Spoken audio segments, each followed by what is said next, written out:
বন্ধুরা দেখুন এই যে কুমড়া দানাগুলি ওইটি কাকিমনির বাড়িতে যাবো কাকিমনির দিয়ে আমো, কিন্তু অনেকে গাছ না লাগাইয়া দিলে বিলে চারা উঠে না, আগে নিজের বাড়িতে লাগাইতে লাগে তারপরে মানে অন্য কাউরে দিতে লাগে। কিন্তু বন্ধুরা তাই না বন্ধুরা, এটা আমি ঠিক জানি না, এই অনেকেই এই কথাটা আগে নিজের বাড়িতে লাগাই লিবা তারপর পরে দানাগুলো দিবা। তা আমি ভাবছি কাকিমনির দিয়ে দেবো, আর আমার জিনিস দিতে খুবই ভালো লাগে, তাই কাকিমনির বাড়িতে এটি নিয়ে যাবো। তাইলে চলো।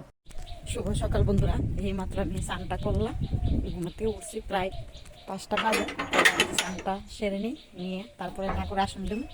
আর আমি একটু জামু ফুল আনতো, আমার বাড়িতে ফুল আছে কিন্তু কাকিমনির বাড়িতে ফুল আনতাম জামু, ওই প্রায় সময় আপনাদের সঙ্গে শেয়ার করে এই কাকিমনির বাড়িতে যাবো বলুন। তাইলে চলুন।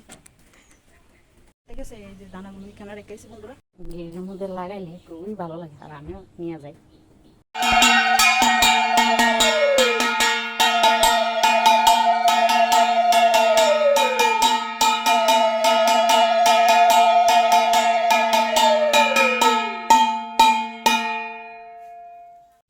তাই বন্ধুরা এই চানটা সারলাম, এখন আইসি একটু মাছ রাখুম। আগে রান্না করছি ডাল আর একটা শুটকি তরকারি সবজি দিয়ে, আর এবার মাছ রাখুন, মাছ রান্না করুন, ডাল রান্না করুন। তাইলে চলুন মাছ রাখতাম আইসি।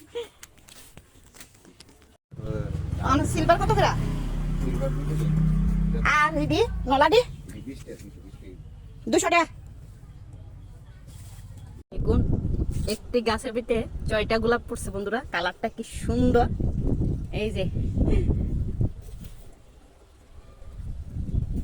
এটি তো জল দিতে লাগবো, পাতা হলুদ হয়ে গেল। এক ফোঁটা বৃষ্টি নাই, কালকে ভাবছি বৃষ্টি আইব, 2-3টা ফোঁটা পড়ছিল। এই দেখেন বন্ধুরা, দেখুন ভালো করে দেখুন এই যে গাছের কি অবস্থা। গাছ একদম গোড়া শুকাই গেছে, মাটি আর সব গাছ পাতা এইভাবে পড়ে আছে। কালকে ভাবছি বৃষ্টি হইব, 2-3 ফোঁটা পড়ছিল, তার লাগে আর জল দিলাম না। ভাবছি ডেলি জল দিয়া কোনো ইয়ে নাই, যাতে বৃষ্টি হইব, আমার জলটা নষ্ট করে লাভ নাই, বৃষ্টি হলে তো আর জল লাগতো না, বেশি হয়ে যাবো গা। আর এখন তো আয়া দেখি গাছ সব শুকাই রয়েছে, গাছের গুঁড়া পাতা সব পড়ে রয়েছে বেশিরভাগ। তো এবার জলটা দিয়ে দেবো। আর রৌদ্র তাপ প্রচণ্ড, আপনার শরবত খাইয়েন আর জল বেশি করে খাইয়েন, আর বেশি গরম হলে 2-3 বার স্নান করেন, নাহলে আপনার শরীর ভালো থাকতো না, সুস্থ থাকতো না বন্ধুরা। আমি এই সকালবেলা স্নান করে আইছি, স্নানটা সাইরা ঠাকুরের আসন দিয়ে এলাম এইমাত্র। ভাবছি আপনাদের সঙ্গে শেয়ার করি রৌদ্র তাপ কি। দেখুন বন্ধুরা, এবার জল দিয়ে দিছি, আর গাছের গোড়া এবার ভিজা আছে, আর পাতাগুলিও দেখুন কি সুন্দর দাঁড়াইছে বন্ধুরা। খুব কষ্ট লাগে যে সময় এই পাতাগুলি পরে যা আর গাছটি ঘুমায় যা, খুবই কষ্ট লাগে বন্ধুরা। তারা শুধু জল হইসা আর কিচ্ছু হইসা না, বেশি খুব একটা যত্ন করতে লাগে না, জাস্ট একটু জল দিলেই চলে।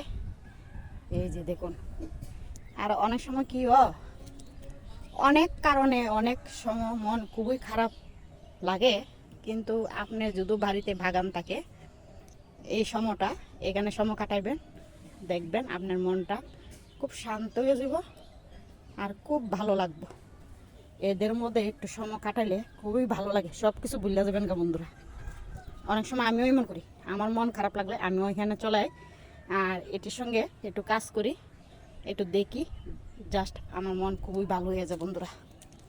আর এটা দেখুন কৃষ্ণচূড়া গাছ, আর এটা গোলাপ ফুল, এটাও দেখুন বন্ধুরা খুব সুন্দর কালার। এই কালারটাও রৌদ্রটা লাগলে খুবই সুন্দর। 6টি ফুল ফুটেছে গোলাপ, এই যে দেখুন, আরো বড়, অনেক বড়, তাই আপনাদের সামনে একটু তুলে ধরলাম।